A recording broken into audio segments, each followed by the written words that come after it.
जोमेटो स्विगी के delivery boys के खिलाफ भारी चालानात पर अलिफ फाउंडेशन के सदर निजामुद्दीन ने रियासती इंसानी हकूक कमीशन में दरख्वास्त दायर की और मुतालबा किया कि जिन ड्राइवरों को चालानात किए गए हैं उन्हें माफ़ किया जाए। निजामुद्दीन ने बताया कि वो इस मसले पर हाई कोर्ट जाने से तक पीछे नहीं हटेंगे। अस्सलामु अलैकुम वरहमतुल्लाहि वबरकातुहू। जैसा कि आप और हम जानते हैं कि तेलंगाना में लॉकडाउन चल रहा है।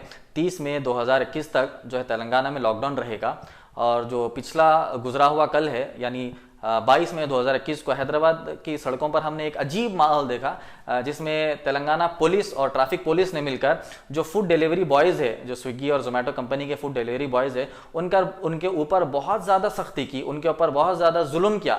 यानी उनकी गाड़ियों को छीना गया, उनके गाड़ी सीज की कर दी गई, चालाना तो उनके गाड़ियों पर डाला गया और जो उनको मारा पीटा गया। हालांकि शाम में जो है गाड़ियां रिलीज हो गए, मगर इस तरीके से सख्ती उनके ऊपर पेश की गई। अब पुलिस के आला ओहदेदारों ने यह कहा है कि इसकी वजह यह है कि कई सारे नौजवान जो है स्विगी और जोमेटो के टी शर्ट्स पहनकर घूम रहे थे लॉकडाउन के दरमियान, तो हमने इस तरीके से सख्ती की। अब मैं पूछ रहा हूं कि मिसाल के तौर पर कोई एक आदमी पुलिस की वर्दी पहनकर, फेक पुलिस बनकर घूम रहा है रोड पर, तो क्या पूरे पुलिस वालों को जेल में डाल देंगे? ऐसा नहीं होगा।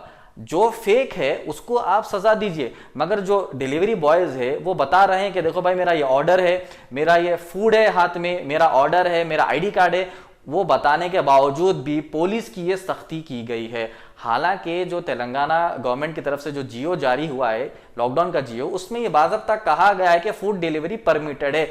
ये परमिशन देने के बावजूद भी तेलंगाना पुलिस ने क्यों इस तरीके से सख्ती पेश की है? इसके खिलाफ में, तेलंगाना पुलिस के खिलाफ में ये किया कि ह्यूमन राइट्स को हमने अप्रोच किया और जवाब मांगा तेलंगाना डीजीपी से और साइबराबाद कमिश्नर से, हैदराबाद कमिश्नर से और जय रचकोंडा कमिश्नर से कि भाई ये क्यों हुआ? तेलंगाना गवर्नमेंट के जियो में कहने के बावजूद भी क्यों ये सख्ती की गई? और तेलंगाना हाईकोर्ट का भी ऑर्डर ये है कि मारा पीटा ना जाए, डंडे का इस्तेमाल पब्लिक पर ना हो। ये सब अहकाम देने के बावजूद भी तेलंगाना पुलिस की इस तरीके से सख्ती क्यों की गई? हालांकि गाड़ी रिलीज हो गई, शाम में डीजीपी साहब ने रिव्यू मीटिंग की, रिव्यू मीटिंग कर कहा कि हम कल से जो है आसानी कर देंगे, इजी कर देंगे। अरे रिव्यू मीटिंग की जरूरत ही क्या है? हालांकि आपके पास ऑलरेडी जियो है, रिव्यू मीटिंग की जरूरत ही नहीं है। इस तरीके से नहीं होना चाहिए। तेलंगाना पुलिस को भी समझना चाहिए, हुकूमत को भी समझना चाहिए। रिव्यू मीटिंग की जरूरत यहां पर थी नहीं। जैसा कि कहा कि टी शर्ट पहनकर घूम रहे हैं तो हम हर किसी को पकड़ कर डाल लेंगे। अगर कोई एक आदमी जो है पुलिस की टी शर्ट पहनकर घुमा या ड्रेस पहनकर घुमा, क्या पूरे पुलिस वालों का आप जेल में डाल देंगे? ऐसा नहीं होगा। यह बात हमको समझना चाहिए। शाम में गाड़ी रिलीज हो गई, बात ठीक है, आप परेशानी भी नहीं करेंगे, ये बात भी ठीक है। हमको अब ये समझना है कि जो है वो जो चालानात है, चालानात कौन से चालानात? जो पुलिस की तरफ से डाले गए चालानात है उसको भी वेव ऑफ किया जाए। उसके अलावा जो कंपनी की तरफ से जो वो उन मासूम बच्चों के अकाउंट्स पे जो चालानात पड़े, तकरीबन 1500 का चालान पड़ा है क्योंकि ऑर्डर कैंसिल हो गया, वो जो चालान पड़ा है वो चालान भी कैंसिल होना चाहिए। ये हमारी गुजारिश है। और हम वकला ने मिलकर, मैं और मेरे साथी मोहम्मद अजीजुर रहमान और दीगर वकला मिलकर हमने तेलंगाना ह्यूमन राइट्स में कंप्लेन की है, नेशनल ह्यूमन राइट्स में भी कंप्लेन की है कि भाई इस तरीके से क्यों हालात हैदराबाद में पेश आए।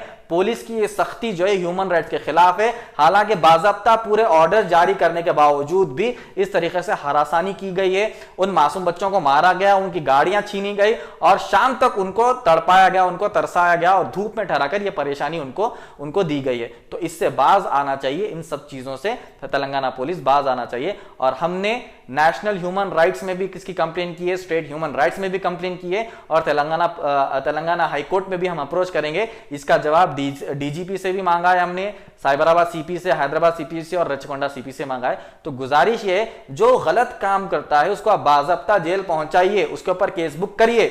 आप जो है डिजास्टर मैनेजमेंट एक्ट के खिलाफ केस बुक करिए, उसकी गाड़ी सीज करिए जो गलत है। मगर मासूम बच्चे जो ऑर्डर बता रहे हैं, जो मासूम बच्चे अपना फोन बता रहे, खाना बता रहे, उनको भी जो है आप इतनी परेशानी कर रहे हैं, यह गलत बात है। इसका हम जवाब जो है इन पुलिस के आला ओहदेदारों से हमने तलब किए। तो गुजारिश हुकूमत तेलंगाना से यही है कि ऐसे हालात मत पेश करिए आप जो आवाम को मुश्किल में। सबसे पहले तो लॉकडाउन अचानक डाल दिए, ऐसा कम वक्त दिया जिसमें सब लोग परेशान है, सब गरीब लोग परेशान है। तो ये सब परेशानी में और परेशानी बच्चों को मत दीजिए। एक वकील होने के नाते, एक मुसलमान होने के नाते हमने ये समझा कि हमारे भाइयों की इंशाल्लाह इतनी तो मदद हो ताकि उनके चालानात तो वेव ऑफ हो जाए। गाड़ी तो मिल गई, गाड़ी तो छुट गई, कंपनी की तरफ से भी चालान पड़ा है और पुलिस की तरफ से भी चालान पड़ा है, ये सब चालानात कैंसिल हो, ये हमारी डिमांड है इंशाल्लाह। जज़ाकल्लाह खैर। Dynamic Success the Junior College. Enter to win. Masters in MPC and BPC. Integrated coaching for NEET, IIT, JEE. Separate block for girls. Better coaching, better planning, better environment with better results. Opposite Madanapet Mandi, Saeedabad, Hyderabad. Phone 04029701124. An Institute of Success Schools.